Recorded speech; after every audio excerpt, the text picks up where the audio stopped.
Hello, my friends and family. We are live once again. We have my great friend. This is the Nick and Zoya late night show.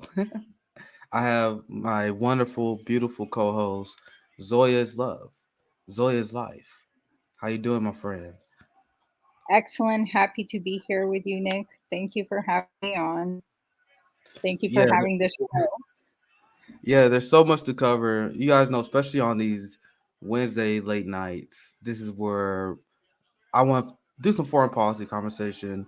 Obviously, there's so much ridiculousness to talk about in terms of what's going on domestically as well. So I have some stories that we're going to cover on that as well. You guys see the title of the video. So while Americans are struggling right now, um, Ukraine about to get 800 million more. So we're gonna talk about that, and I'm excited to have Zoya back on the show. You guys just hear. I'm gonna try and bring her on Wednesdays. I think that's the plan. So she she been telling me about the Bucha massacre. We're gonna talk about that. See what's true, what's not. Because during the fog of war, it's a propaganda war, and they pretty much openly admitting that. And there are a lot of people that may be afraid to challenge the official narrative when it comes to massacres like this. But you guys got to understand, there's no bigger disrespect and dishonoring of the dead than it is to use their death as a false flag. So if you think you're honoring the dead by going along with U.S. talking points on the Bucha massacre, you're not. You've just been propagandized as well. There's no bigger way to disrespect someone who died in a tragedy than to use it to lie and mislead people to achieve your political geopolitical purposes. Do you guys know what I'm saying? So we're gonna talk about that later today as well. So I mentioned on the channel. Let's get started this way. I mentioned on the channel how, and this is the message that comes from RBN. The message that comes from RBN is that we are the most propagandized country in the world. And I want to show you guys how effective that propaganda is. So we're gonna start. We'll start with this because you guys saw the press conference with Jim Psaki, where she was selling the inflation crisis. I think inflation is highest it's been since 50 years. So what that mean? That mean corporate greed is worse than it's been in 50 years. Is that accurate, Zoya? That's how I read it. Yeah, and keep in mind what we ended our last podcast with, that the president has the power to freeze prices on retail goods. Yeah, So do you have the receipt on that? I would love to show that to new viewers again if you want to post that. I want to play this video again in case you guys didn't see it, because I there's a reason why we have to debunk this propaganda. Because when I see it, I'm like, how can anyone fall for this? But people are, shockingly enough, and I'm gonna show you guys here very soon. So check this video. This is from Jim Psaki. This is the messaging that's come from the Democratic Party in the midst of the massive inflation crisis. So, because of the actions we've taken to address the Putin price hike, we are in a better place than we were last month. But we expect March CPI headline inflation to be extraordinarily elevated due to Putin's price hike. And we expect a large difference between core and headline inflation, reflecting the global disruptions in energy and food markets. So core inflation doesn't include energy and food prices. Headline inflation does. And of course, we know that core inflation, energy, the impact of energy, of course, on oil prices, gas prices, we expect that to continue to reflect what we've seen the increases be over the course of this invasion. And just as an example, since President Putin's military buildup accelerated in January, average gas prices are up more than 80 cents. Most of the increase occurred in the month of March, and at times gas prices were more than $1 above pre-invasion level. So that roughly 25% increase in gas prices will drive tomorrow's inflation reading. And certainly it's not a surprise to us, but we certainly think it will be reflected. I want you guys to understand that this messaging is not just coming from Jim Psaki in the White House. in response to this inflation. Because think about the political disaster that is. To have this inflation coming into an election year 2022, right, where you're supposed to be the steady hand that guides the economy, and now things are getting worse for the average workers. So it's also like if you listen to Democratic senators, Democratic media operatives, they all saying, "Oh, you got the Putin price hike, you have the inflation that is because of Putin." And now we covered on the show multiple times. The way capitalists cover inflation is mostly a myth. Richard Wolff will actually talk about this as well. They want to blame everything except corporate greed, the same corporations that own the Biden administration. So most Americans, before this new propaganda push, they knew that, right? So this is what I covered. And now we can also kind of have a discussion about the polls as well, because there's many ways we can take this. So this was, what's the date on this? This was a few weeks ago, the end of February here. Polls show majority of U.S. voters blame corporate profiteering for inflation. That's good. So I tell you guys, these establishment goons, the ruling class, they are not as dumb as a lot of people want to portray them as. They are great managers of the system. They are great managers of capitalism. So do you think they did not see this? So this was a few weeks ago. So now you got to have massive propaganda.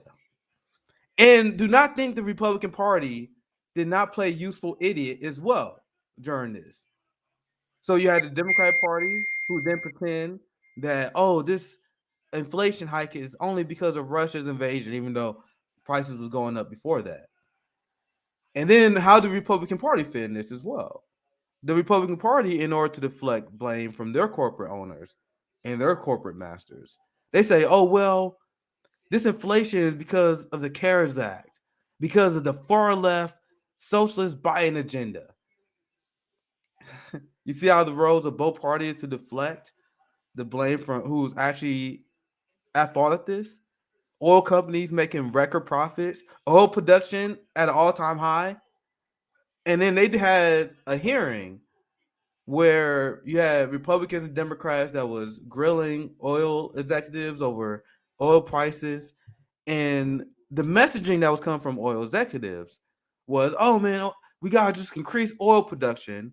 Republicans was bootlicking the oil executives by saying, oh, this is because the far left and their climate agenda is harming oil production, showing how unserious the right is, because they ignored the fact that under Joe Biden, you had an increase of drilling on public land for oil. The whole conversation is unserious when you're dealing with a two-party duopoly, right? So the goal from both parties is to deflect criticism from the capitalist class, because despite the theater that you see, they both serve the capitalist agenda. So you have the Republican Party with the ridiculous Antifa, right-wing culture war nonsense, deflecting blame for inflation. You had the Biden administration and the Democratic Party doing defense for the corporate American overlords. So what is the result of this? Why is it so important to debunk this stuff? And now, once again, we can have a conversation about polling and which poll is more accurate. But this is the more recent polling. And now I saw Democrats tweet this out. All the operatives are tweeting this out because this is a great propaganda win for them. Because once again, RBN, we're still growing. We getting this message out to you guys. You guys know what's going on. You guys know what the truth is.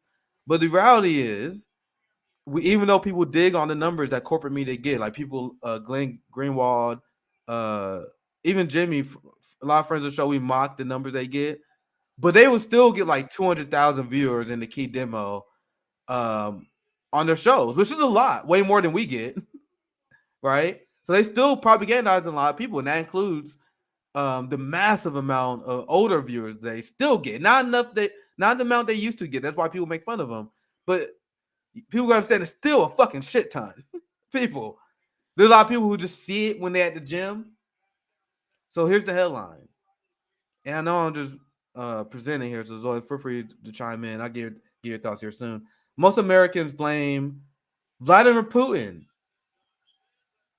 oil companies for high gas prices. Americans are more likely to blame Democrats for Republicans. So I also saw a lot of Democrat operatives picking this number out. This is the number that concerns me, that shows the propaganda is working a little bit. 71% of Americans blame Putin. The good part is 68% of Americans blame oil companies, which is still good. I guess that shows that it's still consistent with this in a way. But this part is ridiculous, right? Zoe, do you have anything you want to add before? This is the hearing I was mentioning earlier. Actually, I want to read through this because I told you guys I'm a fucking nerd, so my nerdy ass was literally watching like the live hearings. I had it on the background. In my district last week, And I was like, "Holy shit! This is actually incredible. This is very incredible stuff." Like in terms of like the line they was doing. Hey, I'll get to the article soon. Zoe, do you have anything you want to add? I flooded your DMs with screenshots. I sent you that one last, the one that talks about how Nixon froze prices and the presidential power to do so. Let's pull that one up here. Let's go over that, and you can add commentary if you wish as well. So all the people that pretend, oh, what can Biden do? Let's see. Let me open this. Let's see if I can zoom this in anyway. Because the number one excuse is that liberals use. What can Biden do? Whenever it's a Republican president, the buck stop at Trump. Food prices is because of food prices rising is because of Trump. This is what Biden tweeted. He was like, the food shortage is a leadership issue. Now he's trying to pretend, oh, what are we supposed to do, man? And whenever people calling out Biden for failing his promises, oh, you guys don't know how good. I covered this yesterday with CJ. Sorry, 2 days ago with CJ. Where they was like, oh, you don't know how government works. And this is what the liberals are saying when people are complaining about student loan debt. Oh, you don't know how the government works. They actually expose themselves because they don't know how government works. They don't even understand the separation between the executive and legislative branch, which means everything in terms of leftist criticism of Biden. Because our criticism of the state is the criticism of the legislative process. You're not going to get anything done because of rotating villain. Even if you get rid of Joe Manchin and Chris Sinema, big money isn't going to buy another one. We all know that. So what are we talking about here? And then you got the executive branch where you got Joe Biden that can cancel student loan debt because he's in charge of the Department of Education. You guys see how they don't know anything about politics? And also the criticism of Biden is he run his executive branch the same way Donald Trump did. The way he funded NHS, the way he funded the police more, the way he funded multiple genocides. But sorry, let me get into this headline here. Because it also shows the power that the liberals pretend the president don't have when one of theirs is in charge. Well, Nick, it's almost like them watching CNN 24/7 doesn't make them experts. So if you want to be patient with me, Zoya, we got a clip before we get into the Bucha massacre. I want to show you guys what the corporate media is saying. I was watching a ton of shitty news just so I told you guys, I do it. You don't have to do it. I do it so I know what the enemy is saying. That's literally the only reason I do it. And now something else to note is that Biden's proposed budget spends 18 times more on the Pentagon than on climate programs. Oh, yeah. I got to find an article on that. I saw that before. We got to go through that. So, yeah, thanks for bringing that up as well. So, this is the link that you sent me. Nixon freezes prices for up to 60 days. Bro, Nixon is significantly to the left. And this is not an endorsement of him at all. But he's significantly to the left of what you see in the Democratic Party today. And Joe Biden, Barack Obama. He's to the left on them on climate. He started the EPA, right? Yes. And the Republican Party in the old conservative mindset, because that's where conservative come from, the mindset of conserving, they was environmentalists. A lot of the perks programs were started by Republicans, old school Republicans. The name slips me. Damn.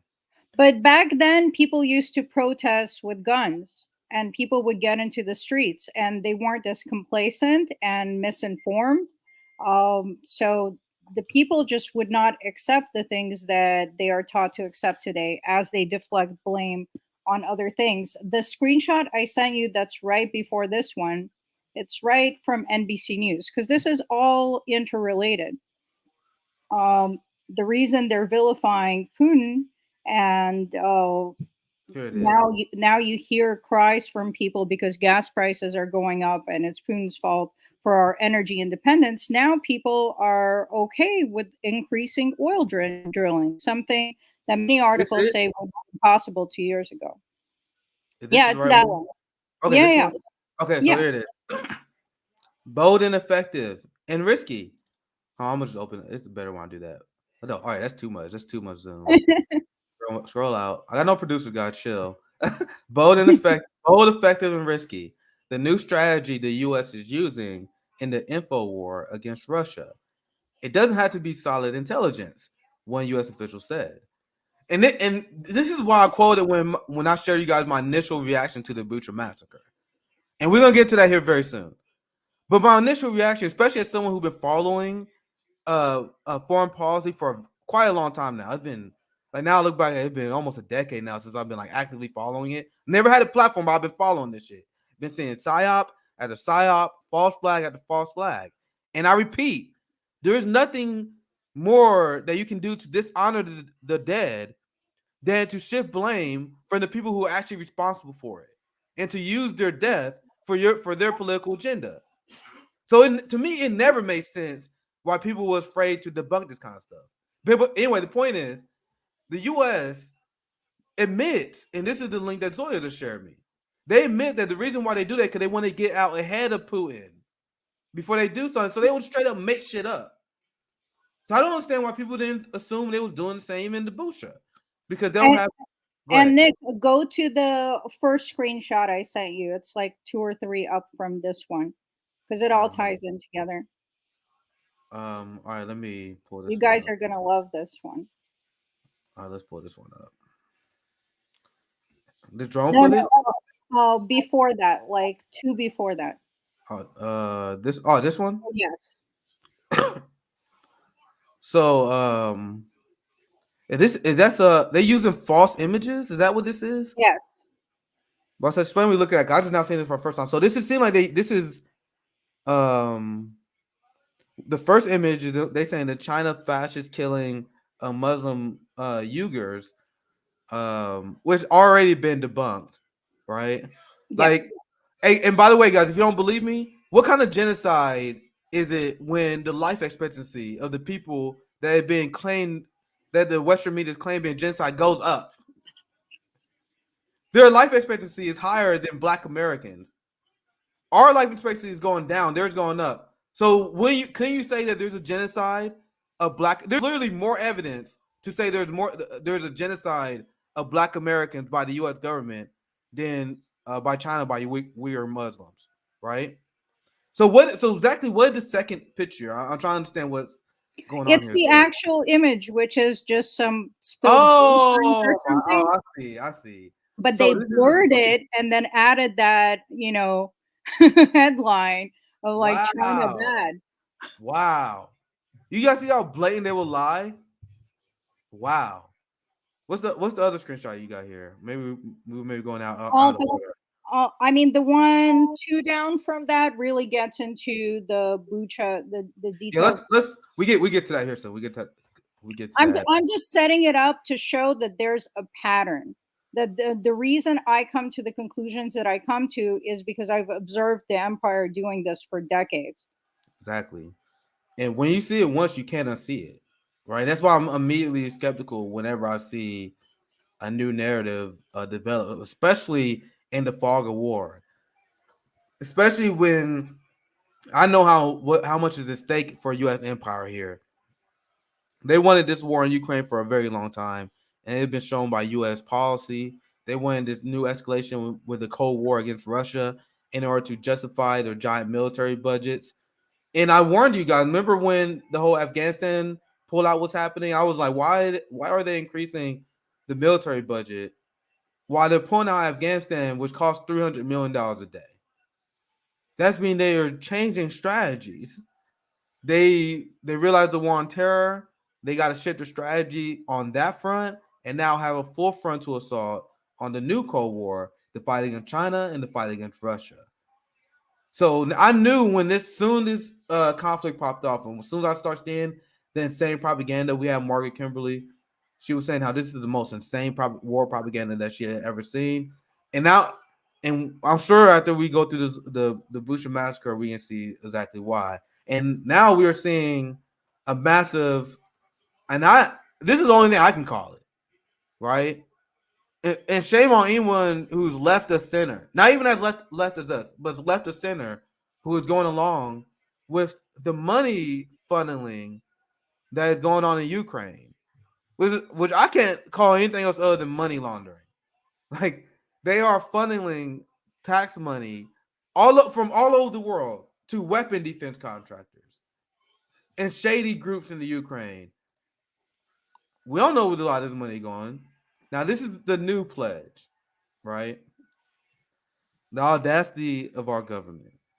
Biden commits another $800 million in assistance during 1 hour call with Zelensky. Another $800 million for Ukraine. Here's the article. President Joe Biden spoke by phone with Ukraine President Zelensky. One day after Zelensky praised Biden for accusing Putin of genocide, Biden said in a statement that he authorized an additional $800 million for security assistance in Ukraine, including weapons and ammunition, so we can extend the war, and more Ukrainians will die. We won't have $800 million to address the homelessness problem, not to improve education, but we're gonna send money so we can extend this war so more Ukrainians can die over a conflict that's essentially just about expanding NATO and having a weaponized, hostile war zone in Ukraine. Do you have anything else you want to add, Zoe, before we move on? I mean, Nick, everything you're saying pretty much, it's like a history lesson in the last several decades, and explains why America is the only country that doesn't have healthcare, the only industrialized, developed, quote unquote, country that doesn't have healthcare. They always find a way to justify war above all else. And then they find ways to justify things that the public totally opposes, like more oil drilling. We got a new villain, guys. So let's get into, now that we started our intro on the Ukraine Russia conflict and the massive propaganda, let's dive into the Bucha massacre, right? And when I saw it, my first response was, all right, everyone need to calm down and see what the hell is going on. And I'm like, all right, let's gather facts. Let's see what's going on here. Then I saw like Russia immediately was like, yeah, let's do investigations into this. And then the West and the US blocked, and they continue to block all investigations into the Bucha massacre. And I'm like, okay, that's immediately shady. So I already knew where it was going. So I want to play this clip because this is how we are being propagandized in this country. This is the information. And let's see what new channels. All these blend into me. This CNN. I was watching this from CNN earlier, and I've been watching some CNN clips recently on YouTube. And I haven't done that in a long time, but I've been almost impressed, almost bewildered at the propaganda regarding the Russia-Ukraine war. The massive psyop.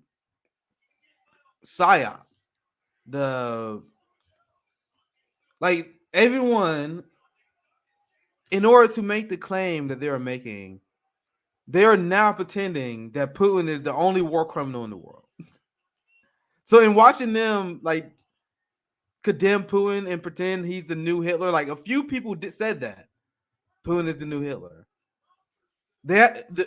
In order to do that, you have to ignore the millions of people that Biden is starving, in Afghanistan. You had to ignore Israel bombing Syria and ethnically cleansing Palestinians.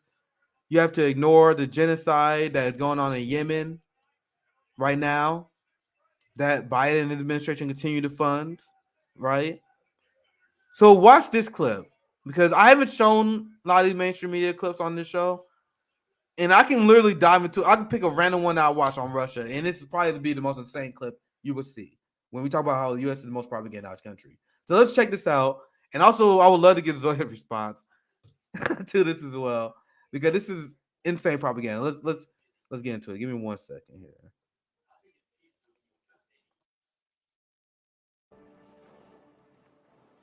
The bodies of 6 civilians with gunshot wounds were found in the basement of a home outside the capital city of Kyiv. Just more evidence of war crimes and atrocities, according to the Ukrainian prosecutor general, who earlier had spoken to CNN Fred Plykin. And a warning to our viewers, his report contains some graphic images. Even as Russian troops mass in eastern Ukraine for what the U.S. believes will be a huge offensive, authorities in Kyiv continue digging up bodies. Painstaking work that goes hand in hand with investigating Russia's attack on Kyiv and possible crimes committed by Vladimir Putin's invading troops.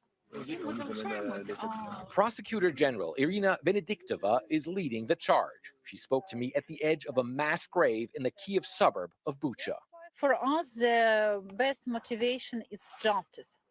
And of course, we understand that all Ukrainians want fast justice, true and fast justice. That's why we do everything to document all evidence, all facts of war crimes that we have here in Ukraine. French forensic investigators are now also on the scene, not because Ukraine lacks expertise, but because Kyiv wants to be as transparent as possible in the face of Russian disinformation efforts. We want to do our job absolutely open with standards of international humanitarian law. It's very high standards. That's why when here we have our international colleagues, we understand that they can see everything. They can see a real situation here, real graves, real dead bodies. After Ukrainian forces managed to expel Russian troops from around Kyiv and some other areas they'd occupied in Ukraine, authorities have discovered scores of dead bodies. Today, another 6 found in just one basement outside Kyiv. The prosecutor tells me they are collecting evidence in thousands of cases. Now we started more than 6,000 cases. It's crimes, war crimes, crimes against humanity, aggression crimes. And we started on the first days of war, we started the case about genocide. All this as Russia still claims its forces that invaded Ukraine have not harmed any civilians. On a visit to a spaceport with Belarusian strongman Alexander Lukashenko, Russian President Vladimir Putin again claimed his forces are fighting against would-be Ukrainian Nazis in what he calls a, quote, special operation. The goals are absolutely clear and they are noble, he said. I said it from the beginning and want to draw your attention to that. There are some in the U.S. at the top level who have spoken about a possible war crimes trial against Vladimir Putin. Is that something you think could ever be possible, and it's something that you're working towards to provide evidence for? Of course, I think that everyone understands who is responsible for this war. That's why we do everything to to document evidences. But we are here in Ukraine and actually understand who is responsible for all of this. The investigators' work is complicated by the fact that the war is still going on, and they can't reach many devastated areas like the encircled city of Mariupol, where Ukraine's president says tens of thousands have been killed. But Irina Venediktova.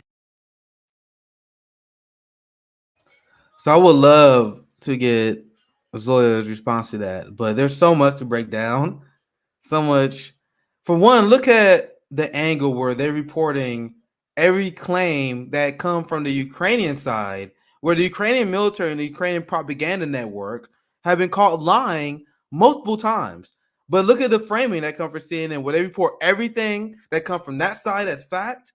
And then they were like, oh, Russia claims this. Even though Russia is the one that are demanding independent investigations into this. And the United States is blocking that. Also, at the very end, this caught my eye, where it was like, do you think an investigation into Putin for war crimes, do you think that will happen? Now, if you was actually trying to inform people, which is not the job of CNN, you would tell people how there's no mechanism in which to try Putin for war crimes, especially because the United States is not even part of the war crimes, and they delegitimize that institution because they know they will be criminalized under the war crimes court. So they're not even a part of it. How are you going to try to put in for war crimes in a system that you're not even a part of?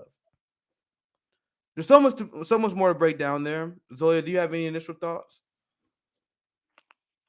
No, I just spammed your DMs and I want to go through them one by one to build like a complete picture. And there's a lot, so we'll have to like not get stuck on them and just power through. All right, so is this the stuff on Bucha? Let's see. Which one should we do first?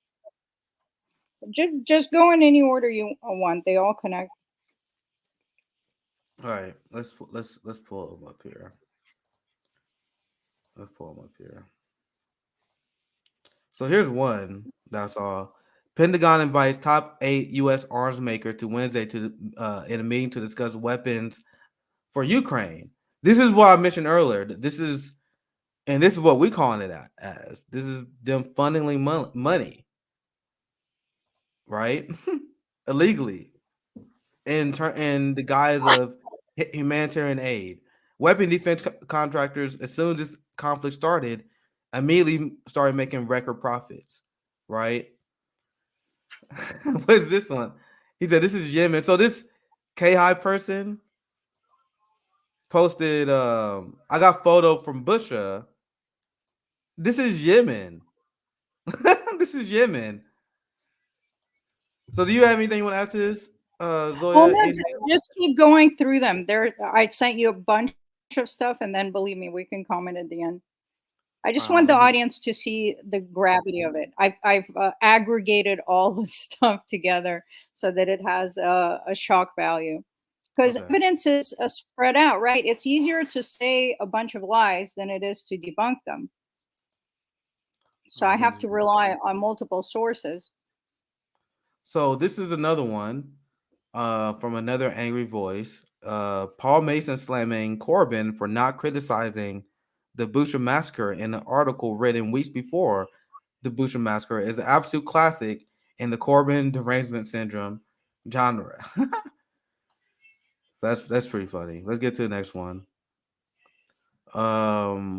This picture is all you need to know about the Bucha Massacre. Oh, I saw this one. This is one of the pictures I saw too when I was looking into this. I mean, you know, look, you know, what I mean, to me, it looks like a Hollywood set. Besides that, there was no evidence of any killings when the Russians withdrew, and the mayor of Bucha came out celebrating the withdrawal as some sort of, you know, Ukrainian victory. And then suddenly, what do you know? All these bodies show up. Now, there is talk of war. I can't say anything definitively. None of us can. We're not there. So I'm trying to always maintain that integrity. But that's why I want to show all the evidence of America's long history of creating propaganda, how they use it in other places, and what we're actually looking at here. The claim from Scott Ritter and a few other people I saw was that the bodies was placed. And this is because of basic science. And you see in that CNN propaganda video that we played, where they were like, we got forensic evidence, experts here to look at the bodies. And then someone just basically pointed out how decomposing bodies work.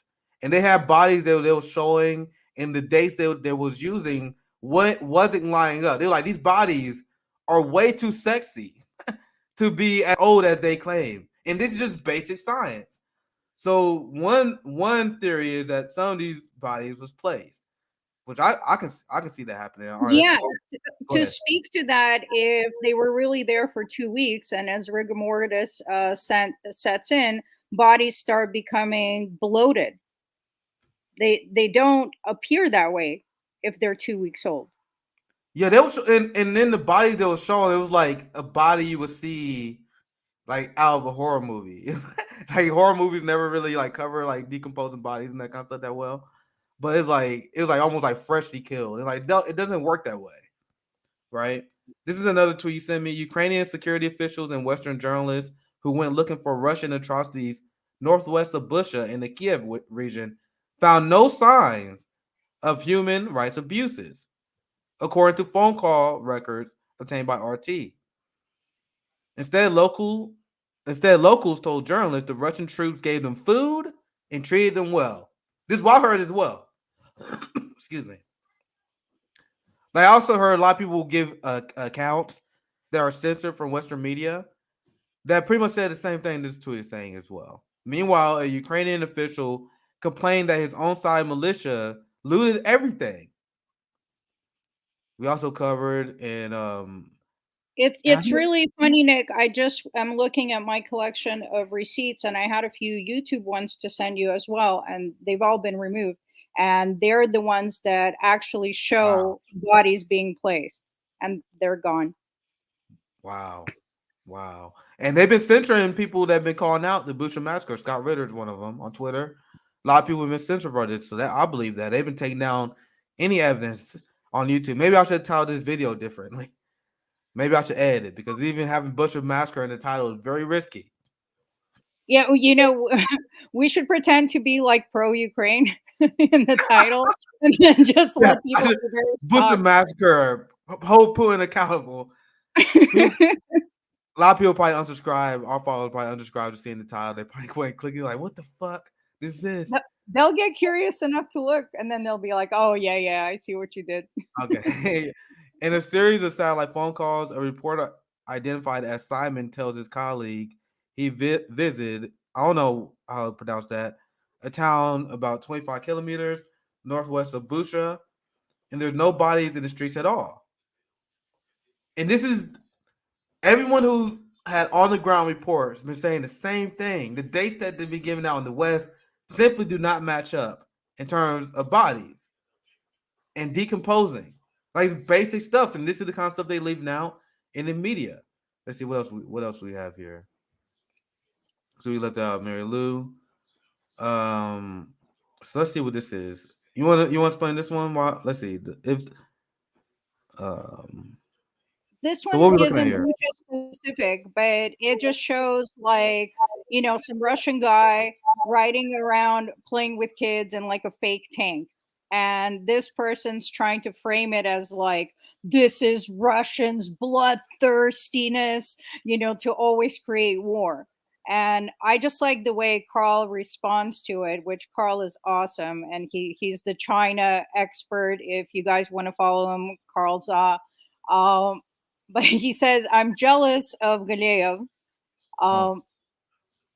Dude tweets most insanely stupid shit. Western I'm trying to read it off the screen and I can't. Western midbrow just eared up. Oh yeah, I know it can be hard to see.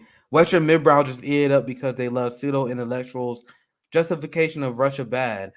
And I said it a long time ago, Russiagate, which is now the justification for spending a ton in military systems and weapons to Ukraine because people want to kill Russians. It's all rooted in xenophobia. When I see this, I see this is no different from the old school World War II propaganda campaigns that we've seen on every side. Like when you see the racist cartoons that America put out on the Japanese, and then also once again, not everyone did it. When you see the racist cartoons that the Imperial Japanese put out against the Chinese when they was committing their atrocities against them, obviously you got the Hitler and their portrayal of the Jews. The way Germany portrayed Russia, the way Russia portrayed Germany, it was a problem. Do you guys understand? And when you have war, this is what happens. So isn't it crazy as someone I love history, I read a lot of history, to see it happen all over again? It's crazy to see this shit happen over and over. Now you know what people mean when we say history repeats itself. So this person tweeted completely unironically, right? I thought it was like him. When I first saw this, I thought he was like making a point, but I guess he's the one making the point.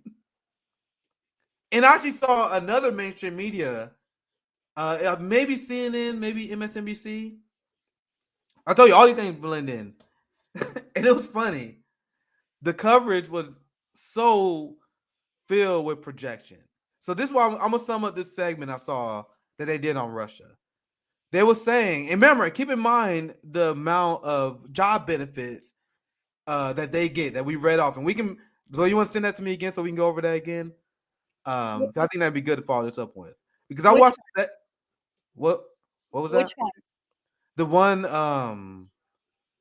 The one where this guy was like, he listed all the benefits that Russian workers get, right? Do you remember that one that Reddit thread? Oh, yeah. Do you have that? If not a big deal.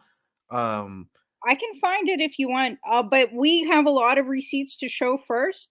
So let's show those tweets first. I can find it for you. Yeah. So the point I'm making is the media ran this story where it was like Russia is this insane authoritarian fascist state because they spend so much on the military and they refuse to take care of their people, and their people is extremely militaristic. They have no community. They mostly keep themselves isolated, and they just care about the militaristic glory of Russia. That is what this segment was portraying. And it was like, oh, the people are just victim of Russian imperialism. Meanwhile, that describes the United States perfectly. We just shared how the Ukraine is getting $800 million more. Do you guys know Biden military budget is increasing? Biden increased the military budget, and then Congress and the Senate, just like under Trump, gave the Biden administration more than what he asked for the military budget, while the workers in our country continue to starve, while inflation continues to destroy families. Meanwhile, in Russia, they got health care. They got an insane amount of job benefits. And what a lot of people in the West don't bring up, because they also bring the fact that, oh, Russia is being held hostage by Putin, who's a crazy thug. Putin got legislative authorization for his military action. Once again, they're not endorsing it, but it will literally pass through the Russian Senate. And do you understand every single? Sorry, go ahead. I was just going to say what's really amazing is that people really believe that the American government cares about Ukrainian people when the American government doesn't care about its own people. Exactly. And they were trying to make it seem like Russia is starving its people. You know, that's literally exactly what we're doing. That's exactly what we're doing. But that's all projection. That's what I thought when I saw this propaganda campaign, because I wish I found the clip, because it would be interesting to watch maybe one day, so you guys will see how they paint the enemy. But as I was saying, they based on this segment, you would never know that Russia got a legislative authorization for this military action.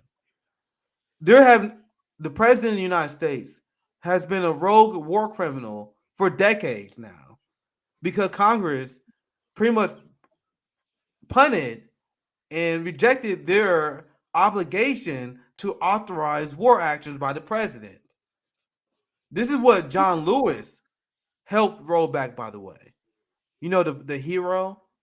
He helped roll back congressional authorization so Barack Obama and Joe Biden can destroy Libya. That's what the hero John Lewis did. Now you know why a lot of black shit lives get mad at me in Rome, because we call him out as the piece of shit he really is. So we can get back to the receipts. All right, let's see where we left off at. Here it is. Here's another one. Oh, this is a good one too. Let's get into this one. So here's another one. This was verified by the New York Times. It's funny how they verify this stuff, but they just don't talk about it afterwards. If you talk about this stuff, then you get called a conspiracy theory. This is what he responded to, just so I can get caught up, from Rob Lee. I'm not gonna post it, but there's a video on Telegram that appears to show Ukrainian soldiers executing a wounded Russian soldier. There are multiple bodies near this location, Kiev,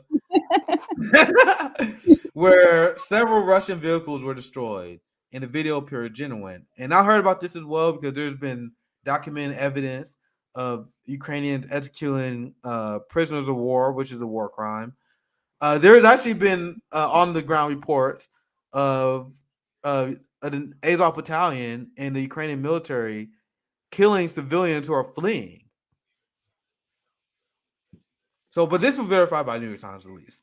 Video appears to show Ukrainian troops killing captured Russian soldiers. NewYorkTimes.com. Right? No point in me clicking. I'm probably locked out. They actually let me in this one. What happened on day 42 on the war of Ukraine? Yeah, see that's the ad. But you guys see the headline, right? Let's get to the next one. Let's see what this is, another receipt that you have.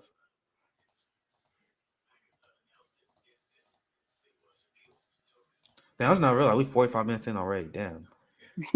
This is a good one. This is a good one. Let's see.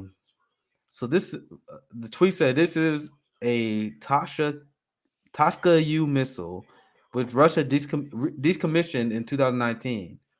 Belarus still has a stockpile of Tosca us. Am I saying that right?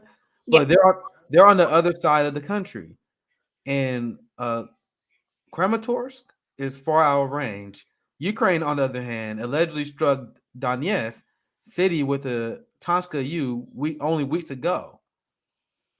So Russia accuses Kiev of deadly missile attack on Donetsk. So this is more evidence of Ukrainian war crimes, it seems, right? That's what it's getting at. Yeah, but then they're trying to say that in other reporting and in Western propaganda that actually Russia used these. Oh, see? When only Ukrainians possess them.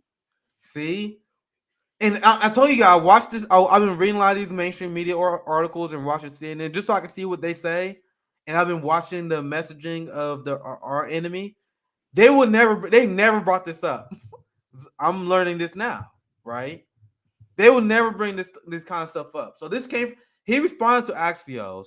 I want to read what they said. Around 30 people was killed, more than 100 injured after Russian missile struck. They just went along with it. Struck a train station in the city of, well, you guys see what it said, right? So you guys see how the corporate media. I'm sure it's just an honest mistake, Nick. Our government would never lie to us. This guy said reported for misinformation. If you lie on behalf of the establishment, that's 100% okay. This is a clear debunking. Yeah, this is a good one. This is a clear debunking of this. But it's repeated as fact in Axios. Like Margaret Kimberly said, the propaganda that we're seeing right now is probably the craziest that we've seen. So that's the last one I'm seeing in the DMs, at least. We got any more? In the private chat. I got another one. Enough proxy wars. Let's go to this one. Let's go to this one. Enough proxy wars. A French journalist volunteers for International Brigade in Ukraine. Finds that Americans are. Oh, I saw this earlier. This is good. Let me fix the audio. This is good to show. I saw this earlier. Let me pull this. Let me fix the audio here.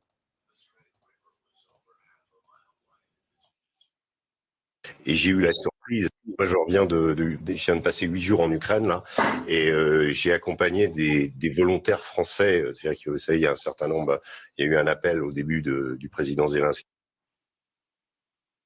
So I'm actually gonna, I think this is better for the audience. I'm actually gonna play the video, but since it's in another language, I'm gonna just read it out. I'll read it out as well. Just because some people listen, some people are not watching this all the time. Some people just listen to this in the background. So this is what this guy is saying. I missed the first part. I accompany French volunteers. There was an appeal. at the beginning of President Zelensky, who called for international volunteers with combat experience. And so I accompanied 3 Frenchmen, one of whom had been a soldier before, and 2 who had fought together in Rojava against ISIS. So people with military experience, I spent several days with them. I had the surprise, and so did they, to discover that they'd be able to enter the Ukrainian army. Well, it's the Americans who are in charge. We almost got arrested. We were confronted with an American who came to tell us, here I am in charge. Not the Ukrainians, but me. Wow. I'm talking of the training and the enrollment of international volunteers into the Ukrainian army. The guy even gave me his name. He is a veteran of the Iraq War. I did my verifications. It's a report that can be found in the Figaro magazine this week. He took us for volunteers at the beginning, and I was extremely surprised by the violence of the words of this American.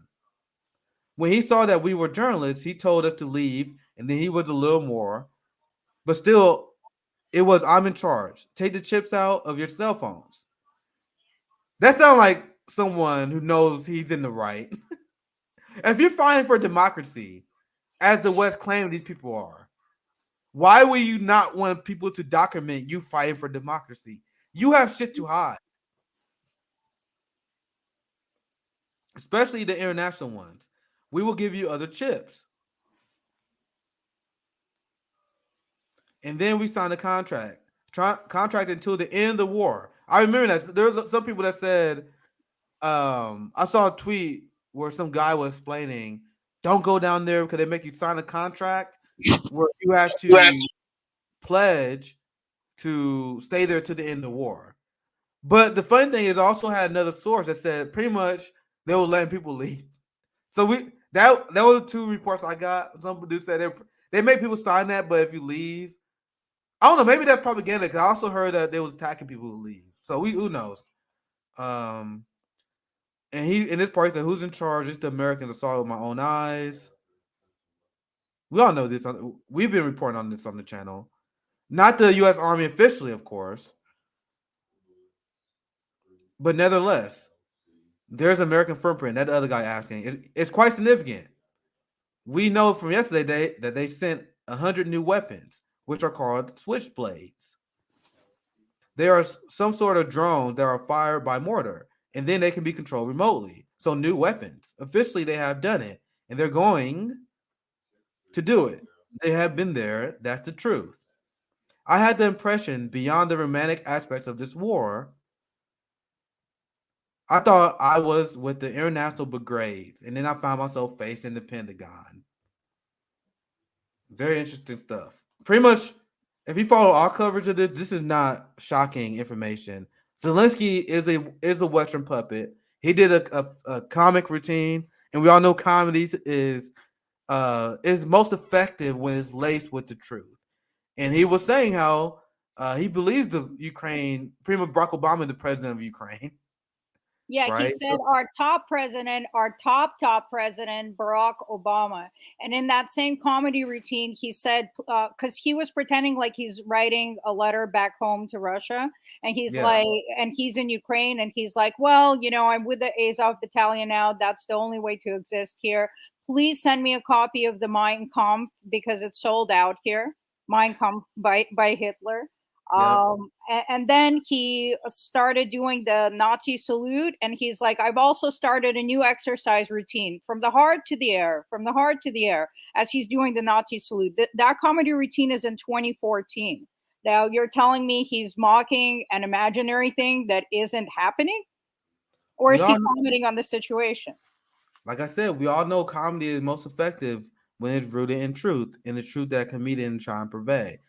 Yeah, they say stuff that's obviously like jokes, but it comes from a place where they truly believe, right? That's the point of comedy. Like when George Carlin, when he did comedy routines, yes, he's mocking the United States and our culture and jokes, but you know that through those jokes, he really believed that shit.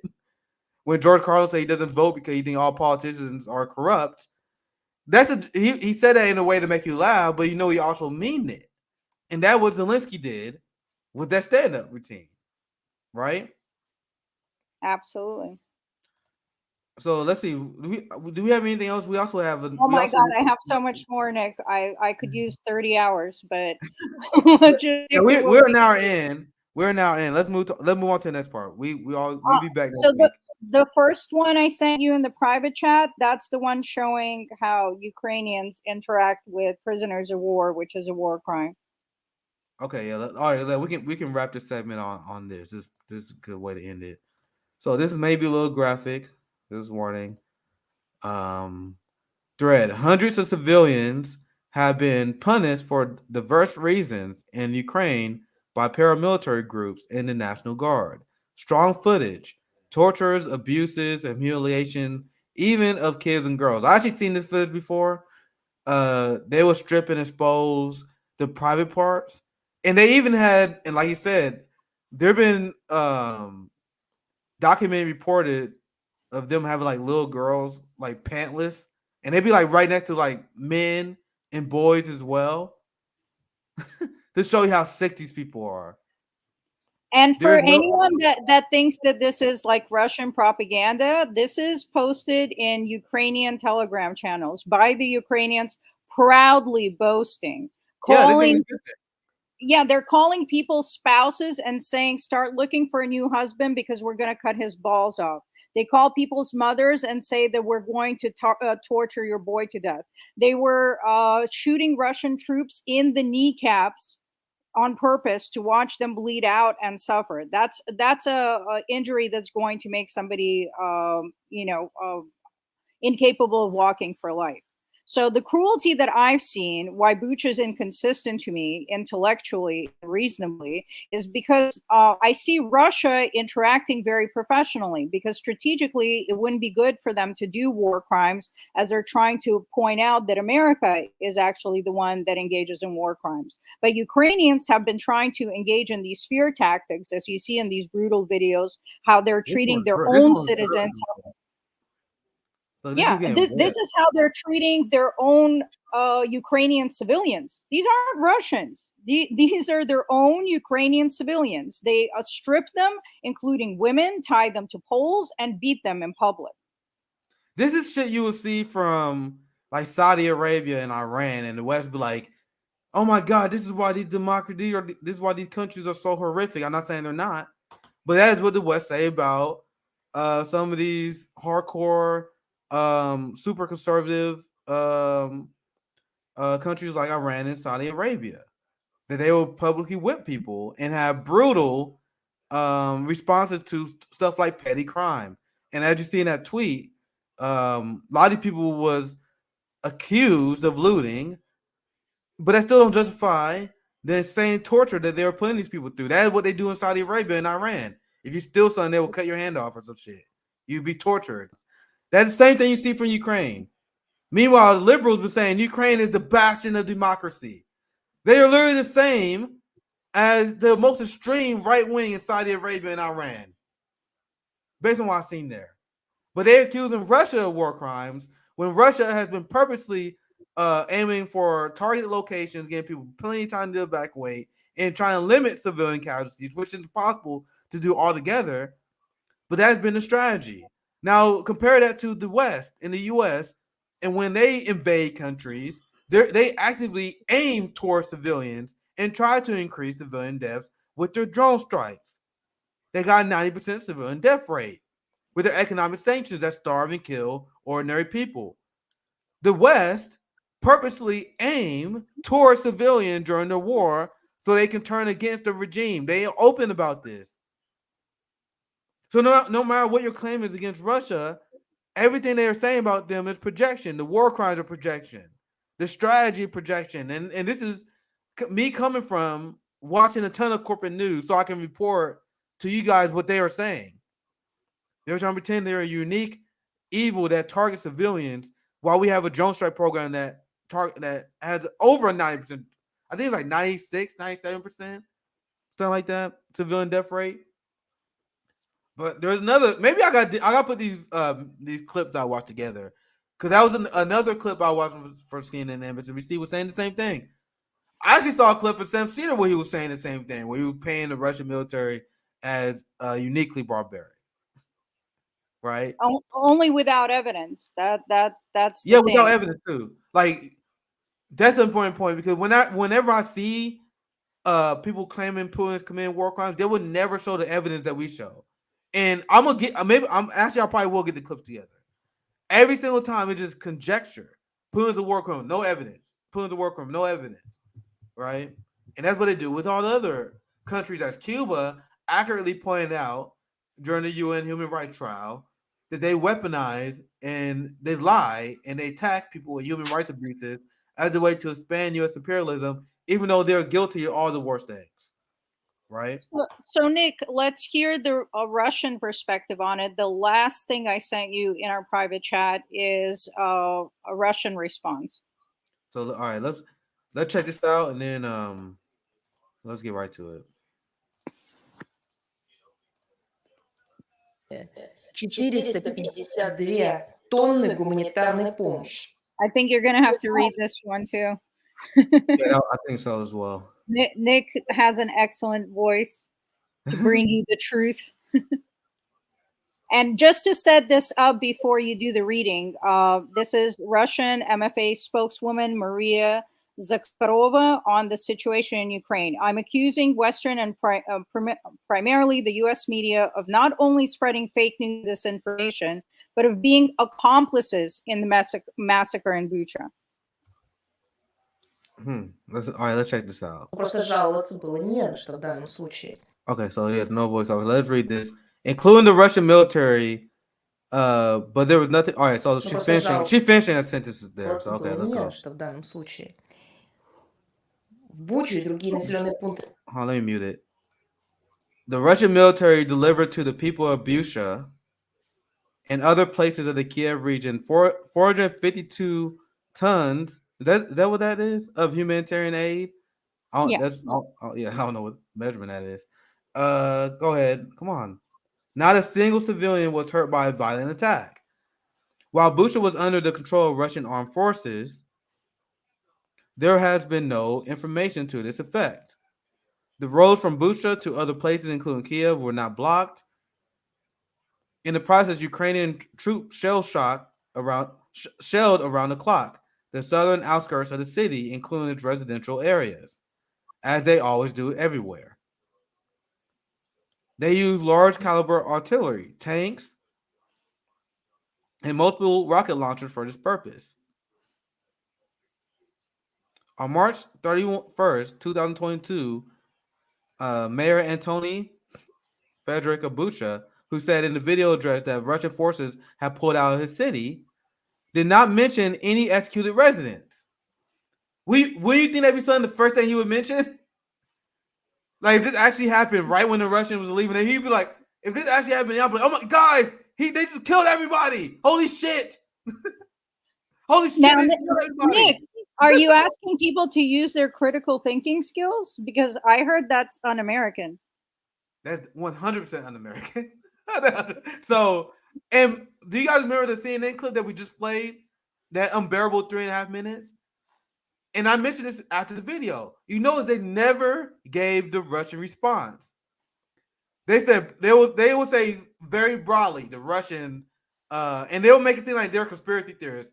The Russians reject all claims of genocide and death in the area. And once again, as someone who watched and read a lot of mainstream news in preparation to counter the narrative, every single one, and I'm giving you guys homework. Look at it. They will never mention this Russian response. They never mentioned the Bucha mayor. I learned this for the first time just now. And I watched a lot of their Oppo research.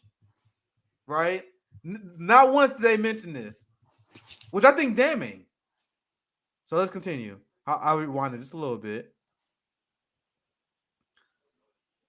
So that way you didn't mention any executed residents. I suggest that you watch this video before it deleted from YouTube and Twitter and other U.S. platforms. Everything they accuse Russia of doing, we do.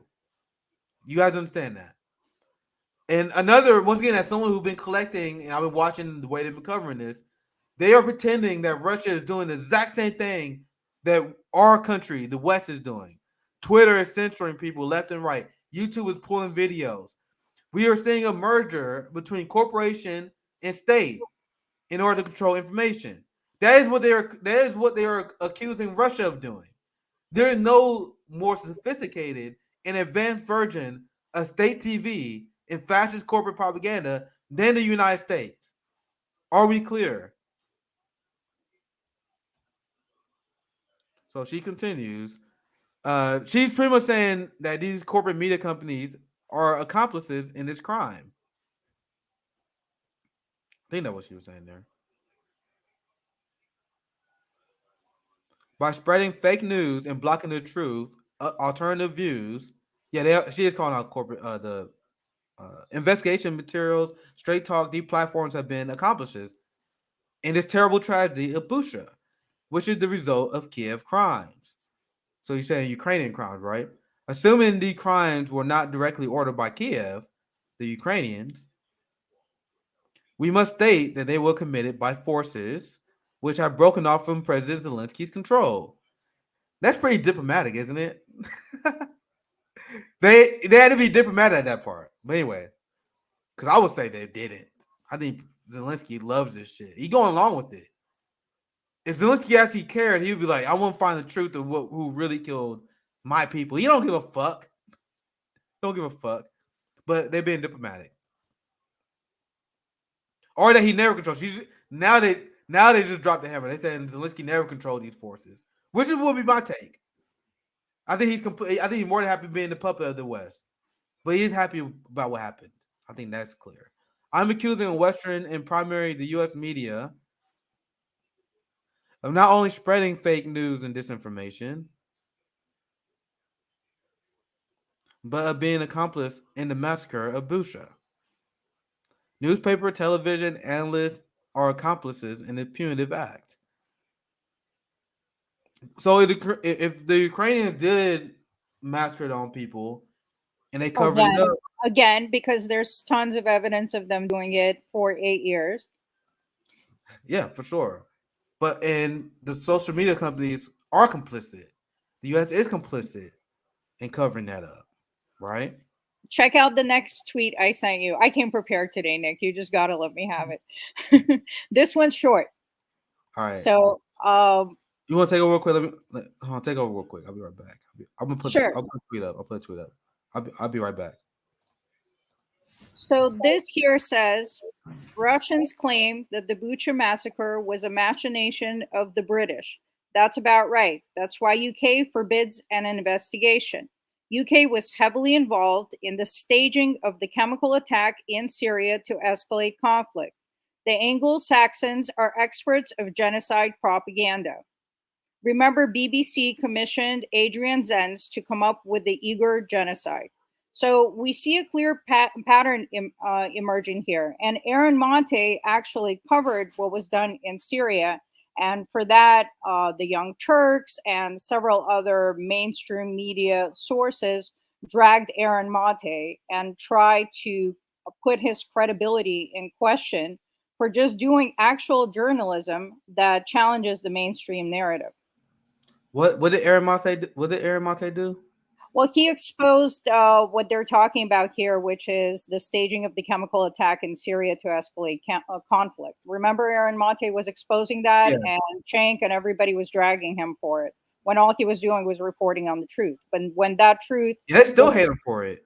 Of course, because you cannot go against the mainstream narrative here. It's good that you and I don't really care about being hated. We're going scorched earth on all of these people. Couldn't give a less of a shit. The enemies I make me so I'm so happy with the enemies I have made. The people that, like the whole TYT orbit hates my guts. It shows that I know I'm on the right track because they're the people that smeared Aaron Monte for telling the truth about Syria. They smear anyone who tells the truth about Empire, which is why they smear us, RBN, right? Oh yeah.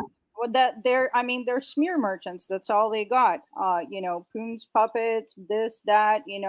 That's all they can do because they can never challenge the evidence. They just have to try to attack the person.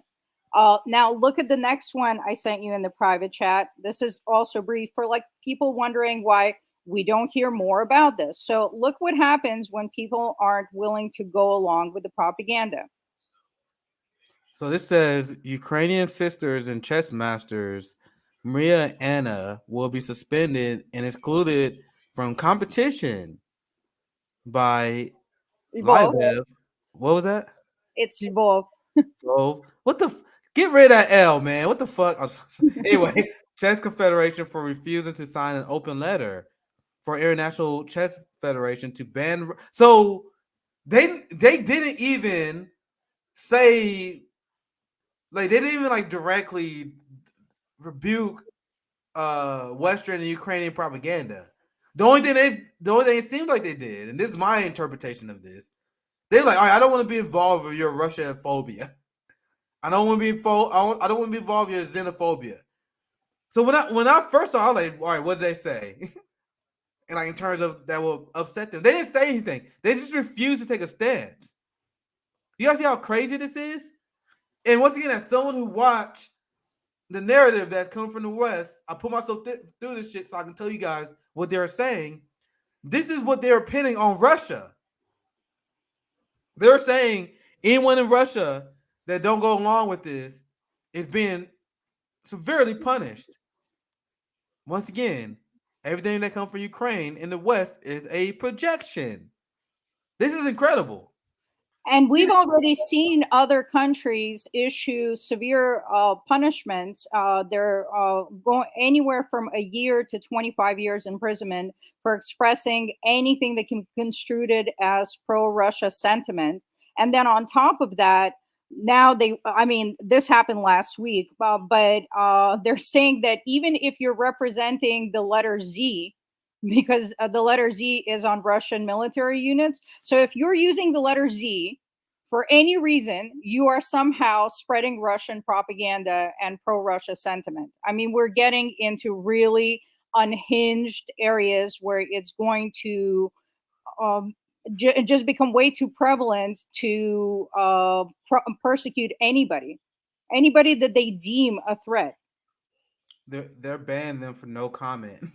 People were getting in trouble for not taking a part of this insanity. And then you guys see how they use this? They ban and punish anyone who does not join the West in their narrative on this issue. Right? And that encourages other people who don't really care that much. They were like, oh yeah, okay, we go along because I don't want to ruin my career. So I go along with the Stand With Ukraine shit. Then the establishment will use that. And you're like, do you guys see all the people who support Ukraine? You see all the people who are calling out Russia? If they went along with this, they probably will have a headline that said, Ukrainian grandmasters in chess call for Russians to be banned. I promise you that will be a headline somewhere. Like probably in a chess aficionado magazine. Like probably people who are like super into chess. Where they get their media, there'll be a headline somewhere if they went along with what the West wanted them to do. Let me pull their name up again so you guys. If these Ukrainian chess masters actually did sign this letter, that would be saying, oh, this is just more people united against Russia. But when they don't, they will ruin their life. You guys see how that works? And excuse me, Nick, but it's grandmasters. Grandmaster? What we take chess very seriously in Russia. What did I say? Masters, but yeah, they're even bigger, grandmasters. And all of this is happening in contrast with a few days ago, the Pentagon inviting the top 8 U.S. arms makers to a meeting in order to discuss Ukraine. And that's from Reuters. And this same thing applies on the international level as well, where India, who the West has been protecting and shielding Moody in India of their crimes against humanity, because they've been a strategic partner. But India has been rebuking the West on the Russia narrative. They recently, I think they voted to abstain. Which pretty much rebuking the West and kicking Russia off the Human Rights Council. And after that happened, the West was like, all right, we're going to look into Indian human rights violations. Almost the next day, Blinken was like, we're going to look into these Indian human rights violations. And as far as I remember, I don't know a ton about India, but they had the largest strike in human history, if I'm getting that right. The farmers' strike against the Modi regime because they started imposing regressive fines and fees on the working class. I'm not an expert though. These are just things I read and see. And those protesters were holding communist flags. Never forget Really? that the American empire has been waging war on communism because communism is the largest threat to this capitalist structure. Remember, guys, communism and socialism has never been defeated. I'm sorry, it never lost. It never failed. It been defeated. I said I fucked it up. Communism and socialism never failed. It was defeated. That because they can't have a successful capitalist alternative. So every single socialist and communist country, they wage economic warfare against, siege warfare. Life expectancy in America had dropped significantly, while Cuba's life expectancy, despite a massive blockade, siege warfare, economic warfare that cost their country billions and billions of dollars, they still managed to increase their life expectancy compared to us. And they are still in the market socialism phase. China is still in the market socialism phase. They just getting started despite Western interference. So that's why I want you guys to remember. So the last one I sent you in the private chat, you've played it before. It's only 30 seconds, but it makes it very clear. You always have in comments at least a couple of people pop up that start talking about how terrible Putin is. Putin does not need to be a saint in this situation. The only thing that we need to have consistency on is knowing that NATO does this all the time. They fund color revolutions. There's tons of evidence supporting that CIA was in Ukraine, training people and placing them in positions of power. And it always funds extremist groups. They've done this in Iraq. They've done this in Afghanistan. They've done this in Syria, Somalia, Libya. I mean, pick a country, so all we're doing is staying consistent. And we don't need Saddam or Gaddafi or any of these people to be perfect in order to understand what America is doing here. So this is not about Putin. You don't need to center Putin. We are not pro-billionaire because billionaires only exist because they're exploiting the masses. So ultimately, we are not pro any billionaire, but we can be honest and consistent in what's happening in this conflict. I want to add this. I want to add. Oh damn! I just lost a comment. Sorry, our comments moved too damn fast. I'm not calling this person out. I'm not calling them out. But this is kind of excuse I hear for capitalists a lot, where they say, "Well, the life expectancy fell because we have obesity problem." And sure, yeah, absolutely, obesity is linked to increased mortality rate, right? But that doesn't vibe with our criticism of the country because obesity rates all over the world has went up. Yes, it hasn't been as dramatic as the United States, but health is not health. Like if you look at the obesity rates in Europe, it's skyrocketed in Europe too. The obesity rates in Mexico, I think Mexico is like the second most obese state outside of the United States. And once again, yeah, other countries are healthier than us. But this whole thing where people pretend obesity is only a problem in this country, you're not paying attention. It's a problem everywhere. So if you want to analyze something, you gotta take variables off the table. Obesity is one variable, but if you control that variable, all right, other countries are obese too. All right, what's the other things that the other countries don't have in common with the United States? The United States don't have health care. The United States don't have paid family maternity leave. You don't have time off in America. We don't have help. We can go over and over. Like it's more than just obesity. I'm not calling this person out. I'm just highlighting what a lot of people would do in order to justify why life expectancy is falling in this country. And they would. I'll pass to you, but they would immediately blame the person. But sorry, I will just add that one last part. But you see, the capitalists, they blame the individual instead of the society. And as a Marxist, I don't do that. But sorry, Zoe, I just want to add that last part. But go ahead. No, you're absolutely right. We've discussed this before. They always put the onus on the person. That's why companies, when they were being held accountable for pollution, what they did was fund recycling programs so they could put the onus back on the consumer. And let's not forget that even standards for companies like McDonald's are different in other countries, like in Canada, in Denmark. Food that comes from America to Europe says danger, made in America. Okay, so we have the lowest health standards in this country because we have lobbyists writing the laws that these puppet politicians just pass. So there's a lot of unethical behavior going on in America that infects every aspect of life. Um, it's not an accident. These are all functions of capitalism, including obesity, including lack of health care. They're all intertwined. Yeah, and that's why I said I wasn't calling that commentator out. I was just saying this is what capitalists usually use as a way to deflect from criticism of their society. Because I've seen this all the time. There are reasons why they explain why life expectancy is low. Oh, it's obesity. I see it all the time. It doesn't vibe, and also putting blame on the individual, because it's also another good point, and also another critique of our society that a lot of people won't go to when it comes to life expectancy is the corruption of the FDA and how they pretty much lie to people about nutrition. They work together with big food so they can improve. I'm trying to see what the best word for it. So they can pass regulations, approve unbelievably disgusting food for people.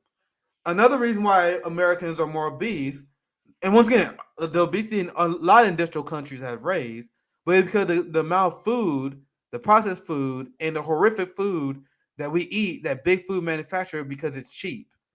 Like the quality, and I hear this, I can't say this because I ain't traveled, but I hear this from people who are well traveled. Like this whole American food thing is very overrated because we've got a ton of high quality, fatty, oily food. But if you go to like restaurants in France, for example, it's much more lean, higher quality. I went to the store, and now I'm kind of getting off topic here, but like all the produce is shit. The produce is shit, man. Like I go to like wealthier neighborhoods, and then the produce, like whenever I work in Overland Park, it's like 15 minutes away. But it's like a different society for where I live. It's a wealthy neighborhood. Great. They get a ton of revenue from their wealthy taxpayers, right? When you go to their Whole Food, when you go to their market, the fruit, the produce, the healthy food is amazing there. I go to my like local grocery store. I live in like a poor area or whatever. And then there's no good healthy food. They're all bad. And I don't understand what that is. Like, how the fuck do you guys get better food than us? And now imagine this on like a nationwide level. Like imagine what the rural South had to deal with. Imagine what a lot of other poor, like once again, I say I'm poor, but there are districts and there are areas in this country that got way worse off than me. I'm far from money, but rural South Carolina that I've seen way worse off than me. I can only imagine what they deal with. This is also a part of life expectancy. The fact that people have to work to that. This is what capitalists also don't bring up. They will just shame people. Oh, you're fat. You're obese. Why do you think that is? Motherfuckers are working 50, 60 hours a week. I used to run 6 to 7 miles a day in the height of me training as a martial artist because that's when I was in college. I had more time. I was training like twice a day. I would go to school. Then I would have a little part-time job, but my cost of living was significantly lower back then. Right? So, and that's the story you hear from a lot of adults. They was active when they was younger. They was fit. Then they got the job. And I'm not gonna call anyone else I know, but I know a lot of people who were training with me, who was running 5-6 miles with me every day. And then they got fat. Not because they are lazy. In fact, they're hustling, they're grinding, but they working 50 hours a week. They're picking their kids up. They gotta be a parent. They gotta do all this other stuff. And then you expect them to have a fucking training regimen? The fucking people who got white collar jobs, they do it. Joe Rogan, he does it. And I think he does a good job communicating health. But Joe Rogan, he's a fucking comedian who has all the time in the world. Most people don't have time to do that shit. I'm trying to get that shit back, right? I got a little more time than I used to when I used to sell cars. I gained a lot of weight when I sold cars because I couldn't train like I used to. I used to wake up at 5 a.m. every day and run 5 miles because I had the fucking time. I also had the energy to do it. When you're a worker, you don't have that time. You don't have that energy. They don't talk about that though. They will immediately say, "Yo, you're a fat ass." And I'm not calling that. I do want to emphasize, I'm not calling out the original commentator. I'm saying it because this is why I hear, and I think it's our job as a Marxist network to let you guys know how to handle that when you see people try to put the personal blame on life expectancy, right? We're about 90 minutes in. So I say another thing I want to add to what you're saying is that it's no accident that obesity is going up in other countries. I mean, I could do a segment on this alone. We've been exporting these corporations and companies and their toxic practices to other countries. There are massive documentaries just diving into Mexico, into China, how all these corporations have come there, how Monsanto is there genetically modifying food. So, you know, we can deep dive into this, but America, being the dominant superpower in the world, is exporting these unhealthy things. Right now, they're actively undermining the nationalized healthcare system in UK in order to make it more private. Oh, let's cover this with that thought. We got time for one more story. I want to get to this one.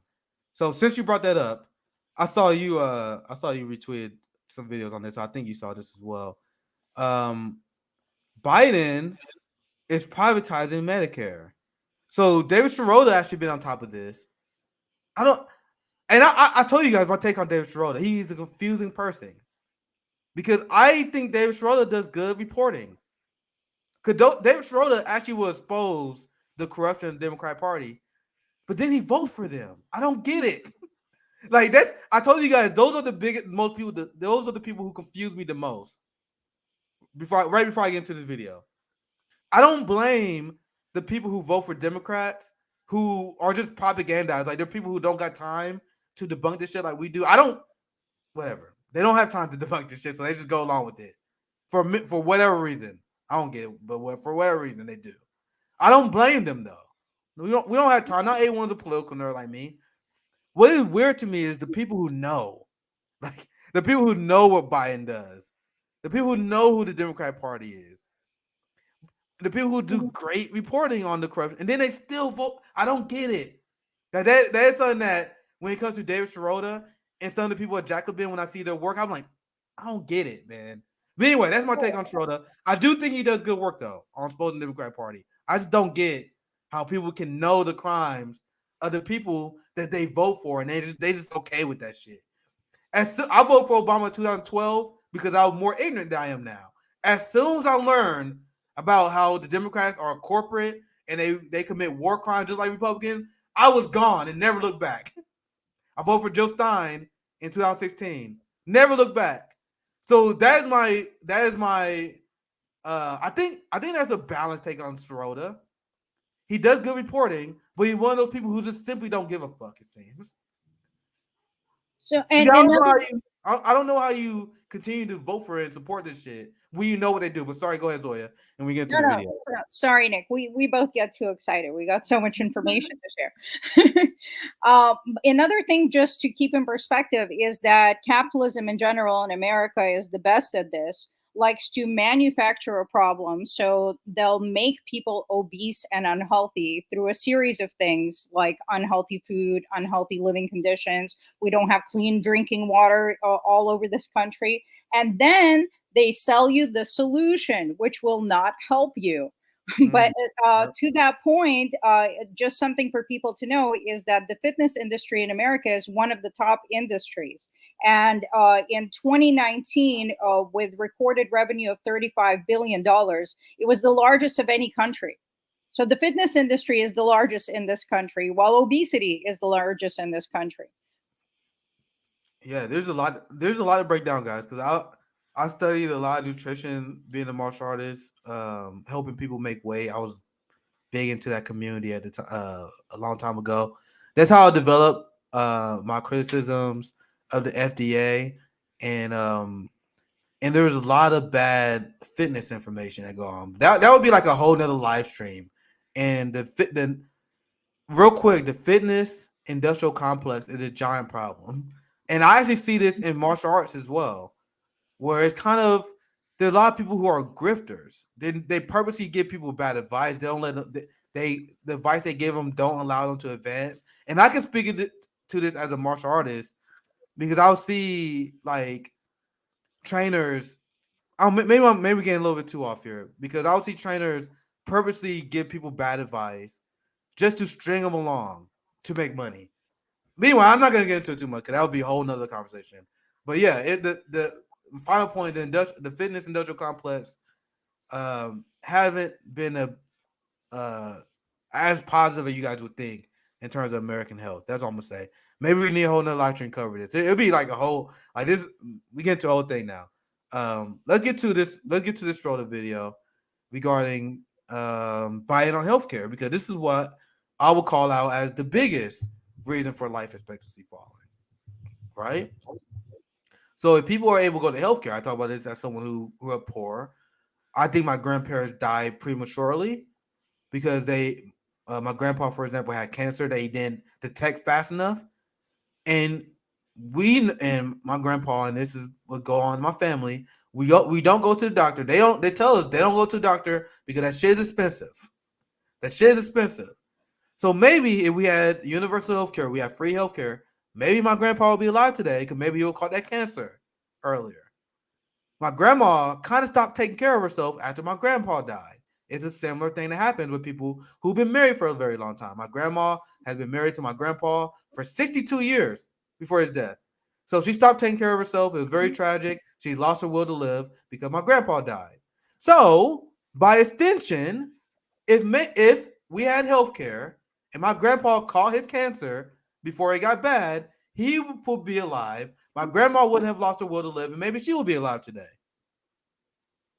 You guys see the reality of our healthcare system and our society and how it drives down life expectancy, especially for the poor and disenfranchised? Yeah, I see someone. Yeah, 62 years of marriage. You guys imagine that?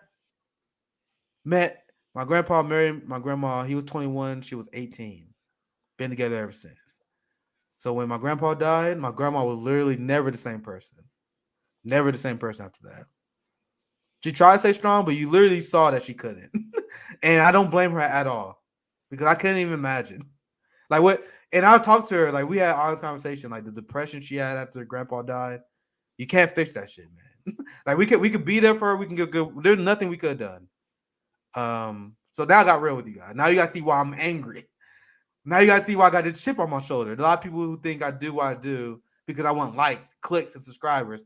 No, motherfuckers. When you guys say that shit, you projecting. Rome, JB, everyone at RBN, we live the reality of the shit we talk about. So when I tell you guys, but go ahead, Zoya. Oh no, listening. Yeah, so when I tell you guys, there's no fucking way. I tell you guys that story, and I got more for you guys. That's just one of how the policies of the neoliberal destroy our family and my life, our life, and the lives of the Black community. There's no way you're gonna convince me to vote for any motherfucker who is against healthcare. Are we clear? After our healthcare system killed my grandpa, and by extension my grandma, because she lost her will to live because my grandma died earlier than he should have. My grandpa, and this even hurts to say, my grandpa died 24 years younger than Henry Kissinger, who is still alive today. Henry Kissinger got to live 2.5 decades longer than my grandpa because Henry Kissinger had the best healthcare. But people think I say what I say because I'm a clout chaser. Isn't that hilarious? Now do you guys see, even though I'm giving David Schroeder credit for his reporting here, I don't understand you motherfuckers who vote for these criminal psychopaths who through their policy kills people. Now, after this reporting that I'm going to show you that David Schroeder did, which is good, if he vote for the Democrats this year, if he vote for the Democratic Party in 2024, what does that say about him? That's all I'm going to say. Now, let's watch the video. And now you guys see why I got a little real with you. And there's no way I will ever support these motherfuckers. Right? The Medicare privatization scheme developed under President Trump is now being expanded under Biden and is forcing hundreds of thousands of seniors onto new private Medicare plans without their consent. The new program adds a private sector third party between patients and Medicare services. While Medicare Advantage patients may choose to sign up for their private insurance plans, patients are now being enrolled in these direct contracting plans without their informed consent. I received an email from my physician asking me to sign up for something that would make it easier for them to give me better care. In order to find out what it exactly was that he wanted me to sign up for, I had to start the signing process without knowing what I was signing up for. Gordon was able to get out of the plan, but others have not been so lucky. Congresswoman Pramila Jayapal recently noted that seniors in traditional Medicare may be auto-aligned to a direct contracting plan if any primary care physician they visited in the past 2 years is affiliated with that plan. Many, probably most beneficiaries in the traditional Medicare program, as opposed to the Medicare Advantage program, are in traditional Medicare because they didn't want to be in a plan run by an insurance company. If you don't like it, once you find out about it, your only way out at that point is to find yourself a new doctor. They tried to enroll me in a DCE. I was absolutely stunned.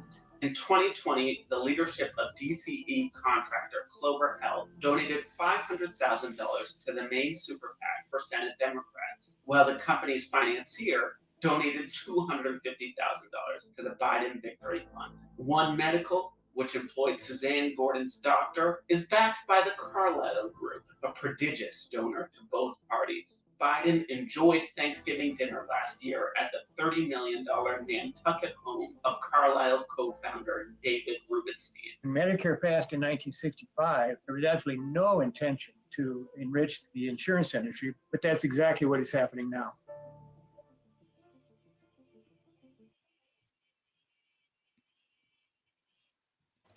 And I remember the conversation that I would have with my grandma, who was on Medicaid, and she complained about the privatization. We live in Missouri. We passed a Medicaid expansion to let you know how bad it is in the state. We passed a Medicaid expansion by ballot initiative.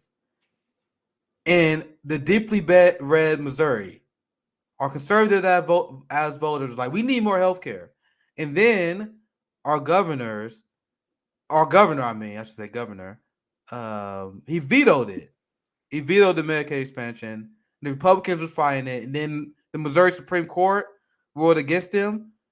So the Republican Party and the conservatives that claim they care about democracy, they just overwrote the will of the Missouri voters. And that was desperately needed. Unfortunately, that happened before it could save the life of my grandma and my grandpa, because my grandma talked about how much, I got to pay all this money. I'm like, what the fuck? Thought you got free healthcare when you're older.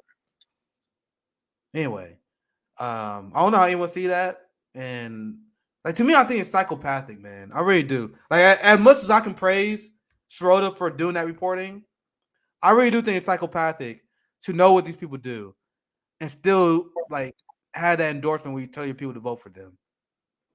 So, as someone who's a victim of this shit, the victim is Joe Biden's criminal justice policies that David Schroeder and these people know, right? They know about that. They know about the crime bill. Jank, TYT, they know about the crime. They knew all about that shit.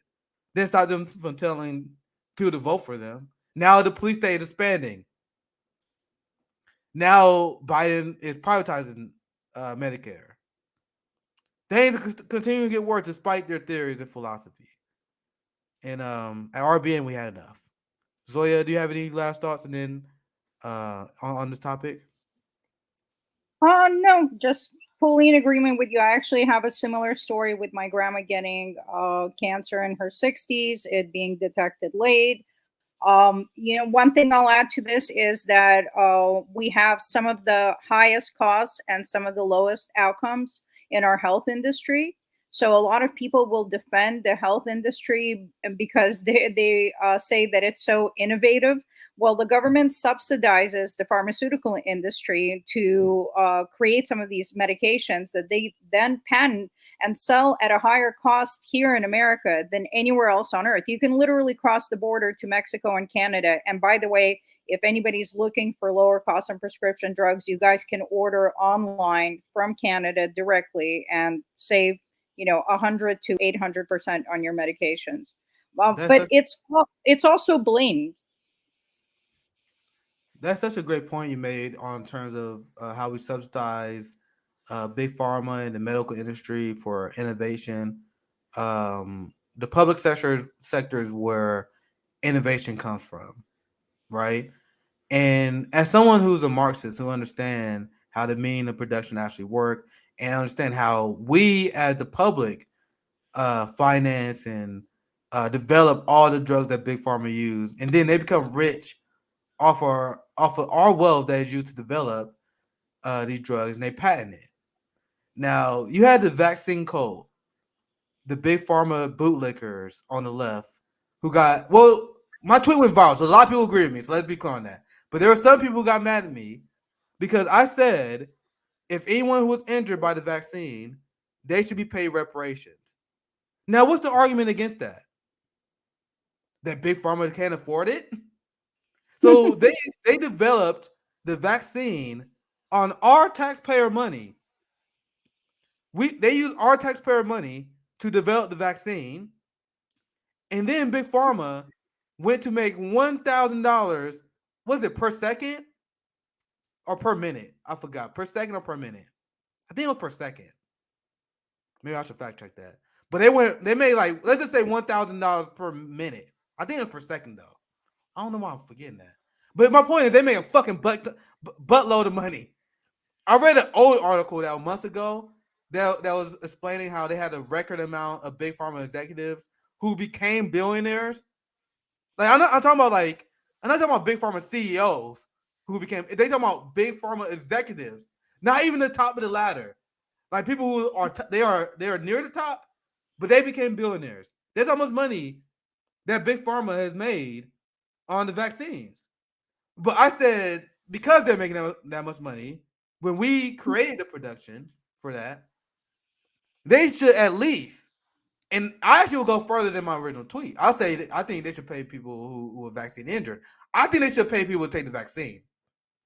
Go ahead, argue against the logic against that. If you're one of the vaccine coaches, if you're part of the lockdown left and you love the vaccines, that means you want more people to get the vaccine, right? So I would love to hear the argument from the lockdown left on why they shouldn't have paid people for the vaccine. Fuck the mandates. No mandates. If you want people to take the vaccine, pay them. We'd love to hear the argument to oppose it. Oh, you can't do that. That would hurt big pharma profits. Yeah, I'm literally saying the money that we use to develop that shit, use that to pay people reparations who've been injured. And I think an effective policy, even if you want to increase the amount of people vaccinated, does that make sense to do that? I will pay you money to get the vaccine because we got to have herd immunity. There are motherfuckers who did not take this vaccine, who hate vaccines, who probably would have took it. So it's a win-win, right? But anyway, a lot of people don't really think about these issues. They just go along with whatever people tell them. I pissed off people on both sides of this argument so many times. But anyway, I'm just kind of riffing now. We almost 2 hours in. We can begin to wrap up. Any other thoughts, Zoe? I maybe I'll read some comments here before we. Oh, I think you guys kind of agree with me. I was wondering. I don't know how you guys gonna respond to this. So, Nick, this will be towards a lighter note. I have just two things left to share. One will be for my closing statement, but I just DM'd you something I DM'd you a while ago, and you said you wanted to play it on the episode. It's a little more. Oh yeah. Okay. All right, yeah, we can end on this one. I have a few more stories, but I'll be live tomorrow anyway, so I'll get to them then. So this is a good way to a good light way to wrap the stream up. I want to pull up something else because I actually had a segment prepared on this. All right, let's do this. So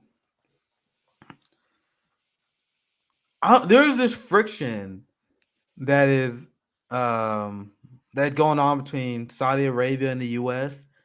and I can't quite pin it because as far as I've been tracking, the Biden administration has done everything that Saudi Arabia wanted.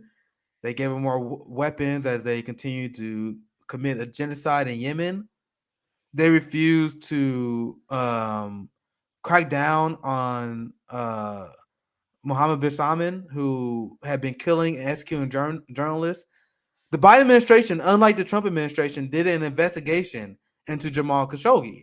And at the time, people praised Biden for this. People said, oh, this is why we should have Biden over Donald Trump because he want to hold Saudi Arabia accountable when they announced the investigations into that. And you know they never did a follow-up. You want to know why you want to know why people never did follow up to that story? Because the Biden administration did an investigation into Jamal Khashoggi, but then found that the Saudi Arabia government did kill him. The crown prince did have anything to do with him being killed, but they said they're not going to do anything about it. And then there was no coverage on that. None of the Biden bootlickers ever mentioned that. They praised them for launching the investigation. Then when the investigation found that he was guilty and then Biden decided not to do anything, crickets. And do you guys want to know the result of this? Damn, I wish I had this article prepared. Let me see if I can find it real quick. Here it is. I reported on this a few times, so it didn't take me that long to find. You want to see the result of Biden being weak on Saudi Arabia killing journalists and continuing to give them weapons, right? Fund them and support them geopolitically. So weak. Remember, this article 10 months. Oh, this is under the Biden administration. Weak U.S. let Saudi jail more dissidents, says rights group. Now, I don't call for sanctions necessarily because we all know sanctions will hurt ordinary people. Because they would say, oh, we should sanction them.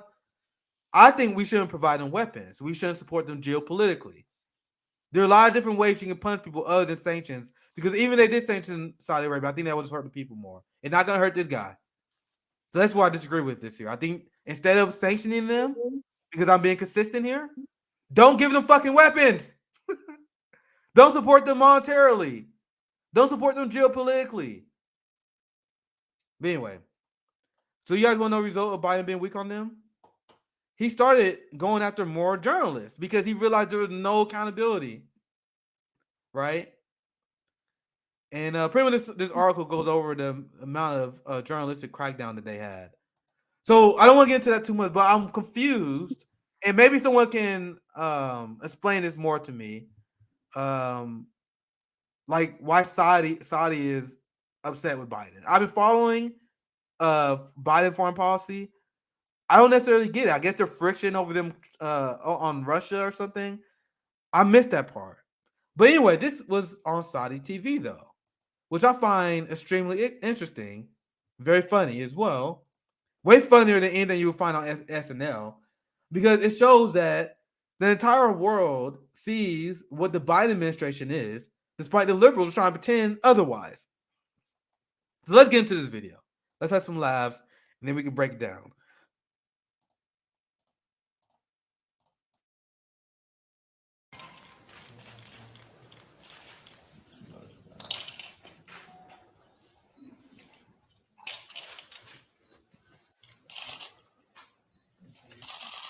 Thank you very much.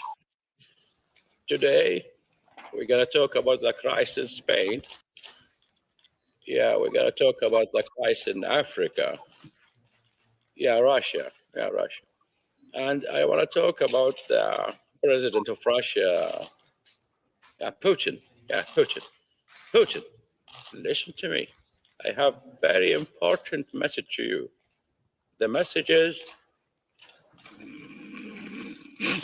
and the president of China, I didn't finish Russia. No, sir. Thank you to correct me, First Lady. Thank you very much. God bless you, and God bless. Thank you all. Hallelujah. Clap to your president. Clap to your president right now. Funnier than anything you'll see on SNL, right? So that shows that everyone knows the emperor has no clothes in this country. Everyone knows Biden's a puppet. But what's your thoughts, Zoya? That's hilarious. I mean, it's definitely showing that U.S. is losing its position in the world. Many countries are challenging U.S. supremacy. We are seeing the petrodollar being challenged in real time. And this artificial grip that America has kept on the entire world is finally being weakened. And you can dislike Putin or any other world leader, and you don't have to support them, but you can still be happy that the largest colonizer, exploiter, terrorist on earth is being finally weakened. And I am happy that America is being challenged. It's been amazing to see because they've been talking about the change in the global world establishment for a while with the rise of China. But the way it has escalated recently, it's faster than I expected. I think faster than a lot of people expected. And a lot of people who don't like the West, like Cuba, Venezuela, a lot of people that are speaking out against it. Now Saudi Arabia TV, and this is what the conversation was when that sketch released. The reason why that sketch is significant because you didn't see Saudi Arabia TV like go after the US like that because it's state TV. So anything you see on state TV is stuff that's approved by the government there. So that the fact that even got approved, what does that say? U.S. influence is going down, and I truly believe I see a lot of people, and I'm in on this note. I see a lot of people say this is going to be bad for American workers. A lot of people say, "Oh, this is going to be horrific for America, the workers, the fall of the American empire." And honestly, I'm not necessarily sold on that. I'm not even necessarily sold on that. I think U.S. empire and this is the same thing you saw with the Roman Empire as well, and the fall of many empires. The overexpansion of the empire and of the military and of their imperialist goals robs the wealth from the people. Having a superpower you can claim is the beacon of democracy, the beacon of life expectancy. And you got people that just believe it. I think that's just bad for us. I think the U.S. empire, and it's been objectively true that U.S. empire has been bad, at least for black people, colonized, indigenous people, poor whites, working class people. It has been bad for us. So I think the shakeup could help. Well, we actually really do got to compete with life expectancy with the other countries. What if we had to compete with workers? We had to start paying workers more. I don't know. That's my thoughts. I want to share this because I saw you put this link up here. This is a good way to finish. So here's this link. This is Take Action on Earth Day. Zoya, do you want to chime in on this since you shared it? Well, actually, it's something I've always been passionate about. I know you care about environmentalism too. And Dr. Jill Stein, when she appeared on the network, reminded me she was talking about Earth Day action. So I thought this would be a good opportunity to plug it with enough advance notice where you can join all of these actions. Because I know, we report all of these terrible things and then people are left wondering, what can I do? So if you are a person that's ready to do something right now, you can just go to this website, which is earthday.org, and click on the Take Action link and see what's happening in your city. There's cleanups, there's organizing, there's things on the electoral spectrum, whatever you feel like doing, but do something. You will feel good. Bring a friend to it. Build community around it. And this isn't the only action out there. There's action for Line 3, the water protectors. They always have actions going on.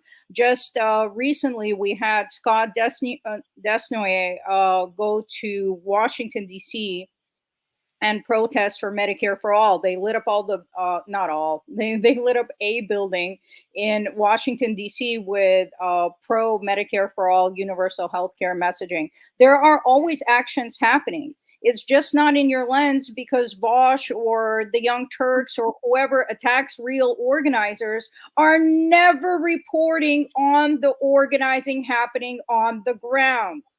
But it is. It is happening where you live. And if it's not, take it into your hands and start organizing something yourself. I really need Americans to stop waiting for somebody to come and rescue you. It is not happening. It is on you. Well said. And I don't know if you guys know this, but the first, it's been a long road for me in terms of activism, but the very first organization that I volunteered for and organized with was KC Sunrise. Our generation, there's a lot of anxiety over the fact that, and quite frankly, the boomers failed us. The older generations failed us. But I think this issue, and the reason why this is the first thing I organized on, I think this is one of our strongest Marxist arguments to make, where we make the argument that the top 1% destroyed the fucking planet, right? 70% of emissions come from like the top 1%. The U.S. military, the largest polluter in human history. So I literally cringe when I see the neo-progressive, the shit-lib progressives, like the Justice Democrats, when I see them talk about this issue. Because if you're a Marxist, the solution to this is eating the rich, and that has a universal appeal. When I talk to people who are not even as radical as me, and I explain to them how much the military pollutes.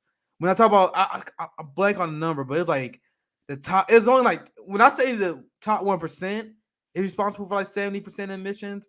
That's actually kind of like misleading because it's really like 200 companies and their CEOs. So it's like there's even people in the 1% that are not even responsible for it. Like you can almost say like the top 0.1% of 1% responsible for all that. Now, there are a lot of people who lose people when it comes to talking about climate change. I think this is a mistake. I think the mistake of telling people, oh, you must change your lifestyle.